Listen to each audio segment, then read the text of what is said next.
दोस्तों, आपका स्वागत है हमारे YouTube चैनल बुद्ध प्रेरणा में।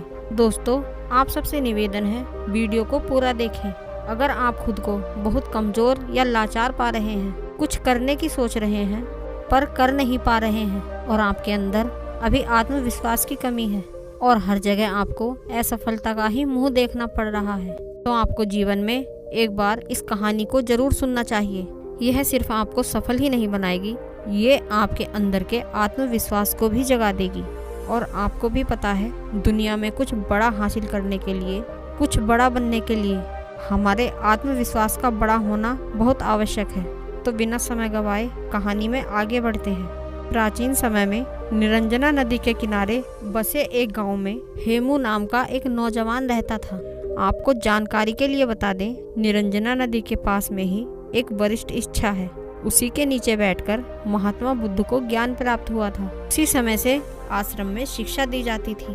उस समय की दी गई शिक्षाएं आज के समय में बिल्कुल फिट बैठती हैं। हेमू का बचपन तो अच्छा गुजरा, धीरे धीरे वह बड़ा भी होने लगा। कहते हैं, जब जिम्मेदारियों का बोझ सर पर आता है तब हमारी असली परीक्षा होती है।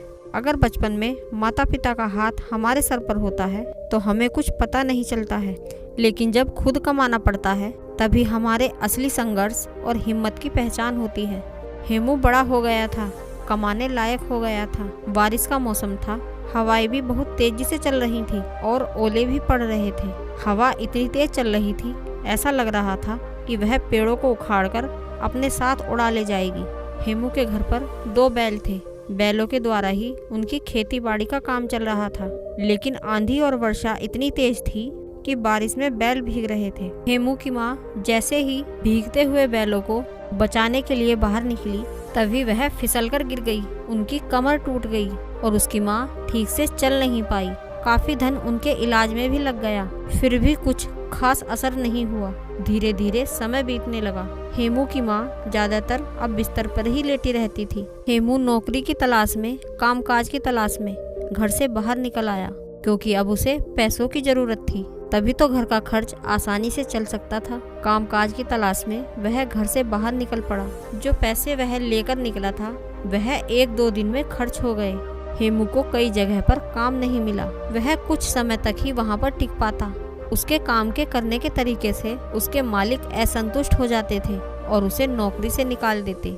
ऐसा उसके साथ हर जगह हुआ। वह जहाँ जाता कुछ दिन नौकरी करता और फिर वहाँ से निकाल दिया जाता, क्योंकि वह ठीक ढंग से कोई काम नहीं सीखा था। उसमें कई कमियां थी। हेमू को यह समझ आ गया था कि उसमें ही कुछ कमी है, जिसकी वजह से वह हर जगह से भगा दिया जाता है। अब उसे जरूरत थी कोई ऐसे गुरु की जो उसे सही मार्ग दिखा सके, क्योंकि ऐसे समय में अगर कोई सही मार्ग दिखा देता है तो इंसान की जिंदगी संवर जाती है, क्योंकि यह मुश्किल भरे वक्त होते हैं। ऐसे में इंसान को बहुत ही संभलने की जरूरत होती है। हेमू उदास, निराश, परेशान होकर बगीचे में बैठा हुआ था।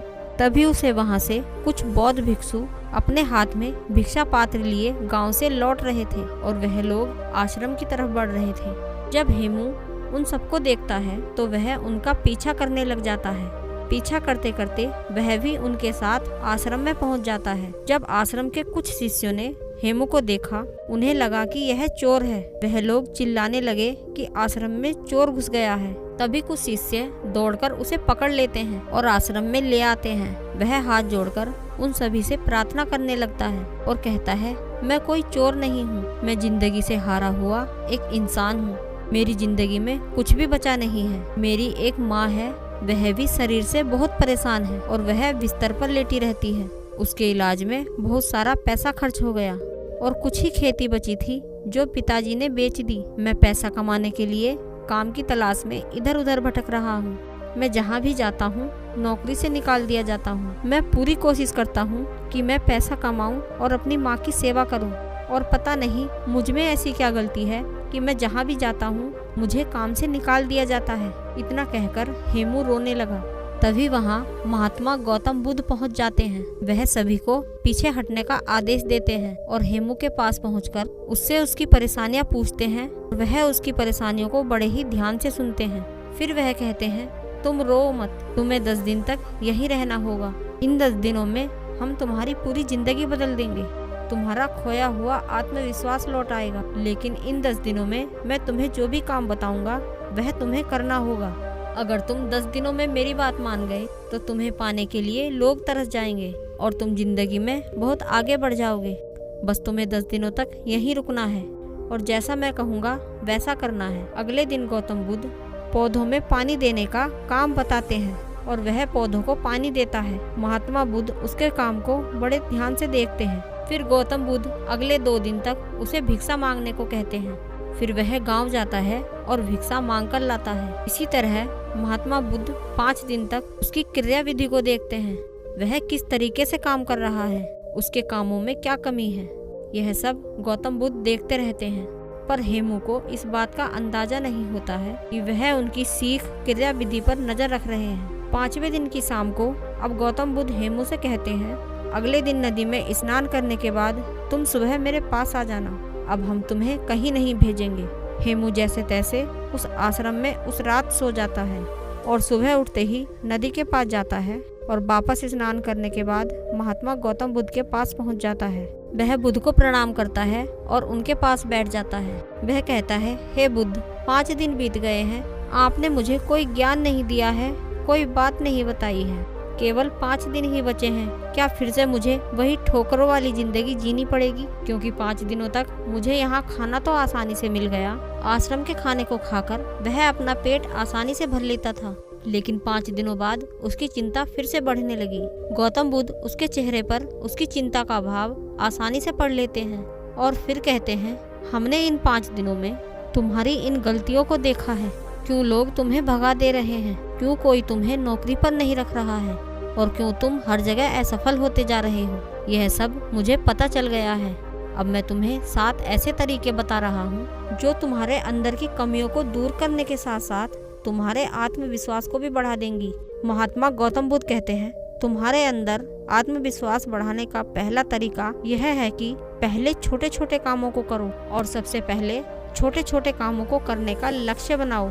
अगर तुम पहले छोटे छोटे कामों को करोगे तो तुम्हें छोटे छोटे कामों को करने का अनुभव प्राप्त होगा और तुम्हारा आत्मबल भी धीरे धीरे बढ़ने लगेगा, क्योंकि तुम छोटे छोटे कामों को करना सीख जाओगे और उन कामों से तुम्हें जो सीख मिली है वह तुम्हें जिंदगी में बहुत आगे ले जाएगी। अगर तुम्हें बड़ा काम करना है तो पहले छोटे छोटे कामों को करना सीखो, या यह भी कह सकते हैं कि बड़ा लक्ष्य हासिल करने के लिए छोटी छोटी चीज़ों पर ध्यान देना बहुत ज़रूरी है।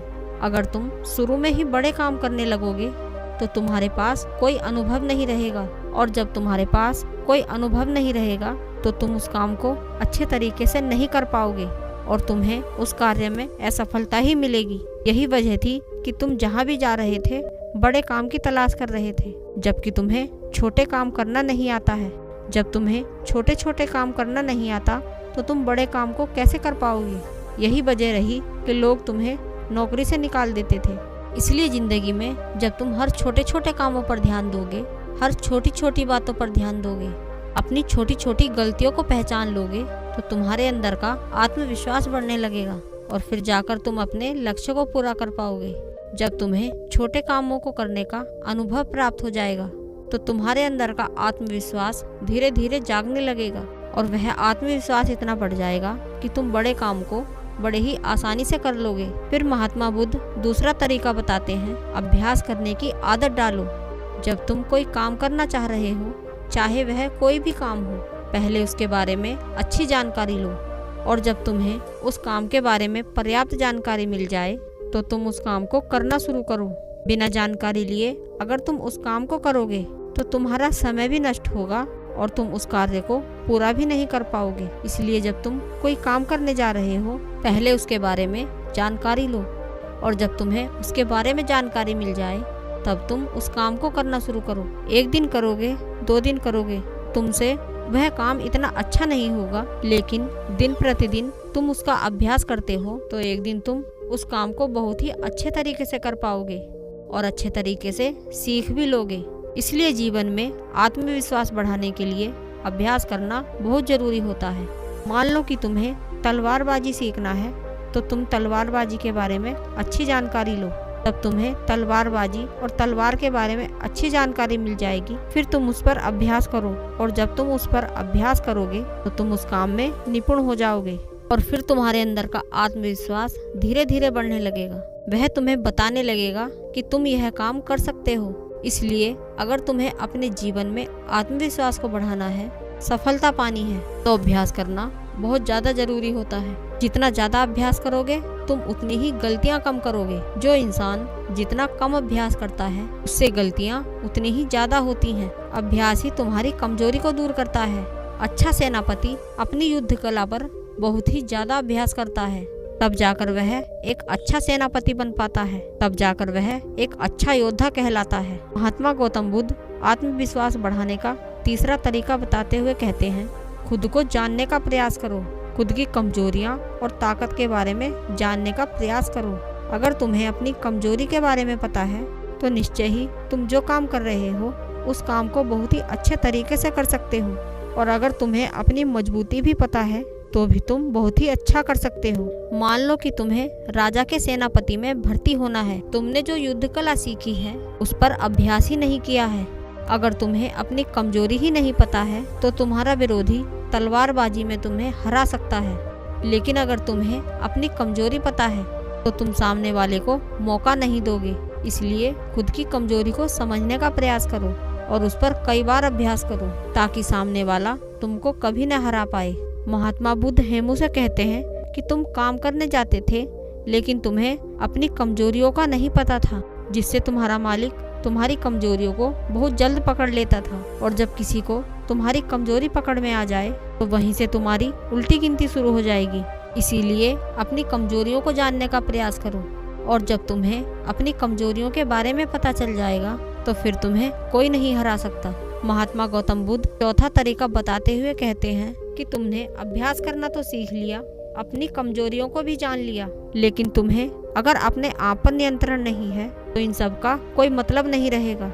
इसलिए अपने आप को नियंत्रण में लाने के लिए सबसे पहले मन को नियंत्रित करो। जब तुम्हारा मन नियंत्रित हो जाएगा तब तुम अपने कार्य पर बहुत ही ज़्यादा ध्यान दे पाओगे और जब तुम अपने कार्य पर ध्यान देने लगोगे तो गलती होने की गुंजाइश बहुत ही कम होने लगेगी। इसलिए मन को नियंत्रित करना बहुत ही ज़्यादा जरूरी होता है। महात्मा गौतम बुद्ध पांचवा तरीका बताते हुए कहते हैं, खुद का भी और लोगों का भी सम्मान करना सीखो। जो भी तुम्हें उपलब्धि मिली है तुम्हें उसमें सम्मानित महसूस करना चाहिए। तुम्हें खुद पर गर्व होना चाहिए कि मैंने इस काम को कर लिया है। जब तुम्हें खुद पर गर्व होगा तब तुम्हारा आत्मबल और तुम्हारा आत्मविश्वास बढ़ने लगेगा और जब तुम्हारा खुद पर आत्मविश्वास बढ़ने लगेगा तो तुम्हें कोई भी काम करना असंभव नहीं लगेगा। इसलिए अगर तुम्हें अपने आत्मविश्वास को बढ़ाना है तो तुम अपनी छोटी छोटी उपलब्धियों से सम्मानित महसूस करो, क्योंकि जब तुम खुद को सम्मानित महसूस करते हो तुम्हारे अंदर के हार्मोन बदलते हैं, तुम्हारे विचार अच्छे होने लगते हैं और जब तुम्हारे विचार अच्छे होंगे तो तुम्हारे कार्य अपने आप से ही होने लगेंगे, तुम्हारा आत्मविश्वास भी बढ़ने लगेगा। महात्मा बुद्ध आत्मविश्वास बढ़ाने के छठे तरीके के बारे में बताते हुए कहते हैं, अपने लिए समय जरूर निकालो। जिंदगी में तुम कितने भी व्यस्त क्यों ना हो, लेकिन अगर तुम अपने लिए समय नहीं निकाल पा रहे हो तो तुम्हारा सब कुछ किया हुआ व्यर्थ है। जब तुम खुद के साथ अकेले में समय बिताओगे तो तुम खुद को जानने का प्रयास करोगे। तुम दिन भर की गलतियों के बारे में अकेले में सोचोगे, आज हमारे साथ क्या अच्छा हुआ है और क्या बुरा हुआ है। तो दोस्तों, कैसी लगी आपको हमारी यह वीडियो कमेंट बॉक्स में ज़रूर बताना और अगर आप हमारे चैनल पर नए हैं तो चैनल को सब्सक्राइब और वीडियो को लाइक करना न भूलें। फिर मिलेंगे ऐसी ही किसी ज्ञानवर्धक कहानी के साथ। तब तक के लिए धन्यवाद।